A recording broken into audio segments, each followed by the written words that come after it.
ou cidadã em relação ao sentido, ao significado de uma palavra, vai no dicionário. É a primeira coisa. Essa recomendação é importantíssima. E tem que notar também que no dicionário, se vocês fizerem aí, por exemplo, uma consulta, depois eu vou até colocar para vocês, tem um dicionário português que eu utilizo, digital, que ele é bom assim, tem gramática, só que é português de Portugal. Para mim ajuda, né? Mas assim, é muito importante vocês darem uma olhada nisso, em qualquer dicionário também, que existem, cada palavra, ela não tem apenas um sentido. Podem olhar lá, por exemplo, qualquer palavra, ela tem mais de um sentido.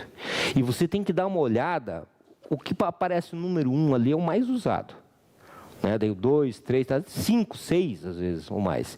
Você tem que conferir se aquela palavra que você está empregando é para aquilo ali mesmo. Porque uma escolha inadequada de palavra pode acabar com o teu ofício, com o teu relatório, com a tua ata, entende? Você fez tudo certinho, escolheu uma palavra, pode jogar fora. Como se dizia lá no anterior, essa daí já nasceu com umbigo roxo, pode jogar fora, né? Outra coisa muito importante aqui, que a gente vai ver também, essa questão da coesão. Coesão. Um texto tem que ser coeso, né? Ou seja, ele tem que ter ligação entre as sentenças e parágrafos, né? E ele tem que também ele tem que ser coerente na exposição das ideias, né? Vamos para frente aqui, O que é essa questão da coerência? Coerência, né? Um texto coerente ou bem formado é aquele que não se contradiz. Isso acontece muito, gente. Digo experiência própria. Às vezes a pessoa faz um parágrafo dizendo uma coisa, mudou para o segundo parágrafo, daí um parágrafo não tem... Esses dias mesmo, no meu trabalho, eu recebi um e-mail da administração da Câmara Municipal. Na verdade, a pessoa que escreveu não tinha muita experiência, mas que num parágrafo era dito uma coisa e o segundo parágrafo contradizia o que estava dito no primeiro. Daí você não sabia se era uma ou outra, né? Entendeu? O MP pedindo dilação de prazo e pedi 60 e escrevi 30. Para confirmar se estava certo. Pois é, isso daí acontece muito, sabe? Acontece muito mesmo, Jonathan, porque... Então, você tem que ter um extremo cuidado. Mas isso daí também não é só a questão da contradição. Tem uma outra coisa que que eu recomendo muitíssimo para os meus alunos, que é a questão da revisão do texto. Tá? E isso daí é uma coisa que também não é tido com muito cuidado, essa coisa da revisão, né? Tá, vamos para frente. Correção, isso não deve nem, né, mas claro, a gente tem que falar, né, o texto tem que ser correto, o respeito às normas da linguagem, regras gramaticais, né, ortográficas da norma padrão, dessa variedade aqui, norma padrão ou norma culta, né. Outra coisa, deve-se evitar o uso de expressões estrangeiras, gírias, palavras antiquadas ou não dicionarizadas. Então, você sempre tem que estar em contato ali com o dicionário, né? Aí, revisão. Gente, é o seguinte. Um texto sem revisão é a mesma coisa que um acrobata dar um salto mortal para trás sem proteção. A possibilidade de você se quebrar é muito grande. Todo texto tem que ser revisado. Por que tem que ser revisado? Principalmente nos nossos dias, porque a gente está escrevendo hoje em dia e é muito fácil modificar o texto.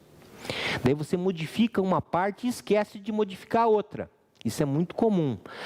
E às vezes também o que acontece é que você faz uma modificação, por exemplo, você tem 2 itens. Tá? Então você faz a concordância no plural ali, daqui a pouco, não, esse item aqui não precisa. Daí você tira num parágrafo, você coloca correto, coloca no singular, mas esquece dos outros, e nos outros está no plural. Né? Então isso daí é muito importante. Então lá, o que você tem que ver na revisão? Clareza, se a coisa está clara, se você começa a ler um e-mail e você não sabe do que trata o e-mail, no primeiro parágrafo, desculpa, alguma coisa está errada, né? Então, clareza e precisão, a estrutura. Estrutura também é muito importante. A gente vai falar um pouco sobre isso aí com mais vagar para frente. E a questão gramatical, ortografia, acentuação, concordância, regência e pontuação. Outra coisa, eu trabalho com isso já há algum tempo, né? Como eu disse para vocês, e essa questão da revisão, ela é importantíssima, porque eu brinco com isso, mas é que tem um ditado não escrito dos revisores de texto que diz assim: errar com H é humano sem H, entende? Porque é muito fácil errar, muito fácil. A gente está escrevendo ali, entra um colega, tem um telefonema, você cortou aquele raciocínio, você tem que se concentrar naquilo ali. E daí assim, professor, é fácil falar, mas eu trabalho sozinho lá, como é que eu faço? Se você não tem ninguém para revisar, você é o revisor. Só que é o seguinte, não adianta você revisar. Você acabou de escrever, não adianta revisar. Você está viciado naquilo ali. Se não tem nenhum cristão ou cristã para ler aquilo ali para você, eu sugiro que você dê uma volta. Tem um verbo que se usa muito na culinária que chama reserve. Que é deixa ali aqueles ingredientes daquele jeito ali e vai dar uma volta. Vai tomar um café, vai conversar com alguém, vai fazer qualquer coisa. E aí volta, depois de 15, 20 minutos, lê de volta. Eu tive uma ocasião, eu fui assessor lá na Assembleia Legislativa também, eu sou efetivo da Câmara Municipal de Curitiba.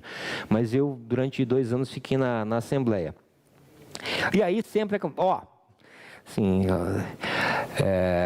chegar cedo para trabalhar, daí, tem que ter tal proposição para essa sessão. Daí tem que escrever o troço, fazer o protocolo. Tá, não tinha ninguém no gabinete, era só eu que chegava naquele horário ali, né? Daí eu acabei de redigir o documento lá, aí xingando meus colegas que ninguém vinha, né, e tinha que protocolar isso no máximo até as 9 horas da manhã. E já era 8h20, 8h30 e nada. Ninguém apareceu para trabalhar. Chegaram tudo depois das 9. E eu estava mais nervoso do que gato em dia de faxina. Gato de apartamento em dia de faxina, né? Eu precisava que alguém revisasse aquilo ali. Aí entrou a moça da limpeza no gabinete. Aí me cumprimentou e tal. Eu falei, você tem um minutinho?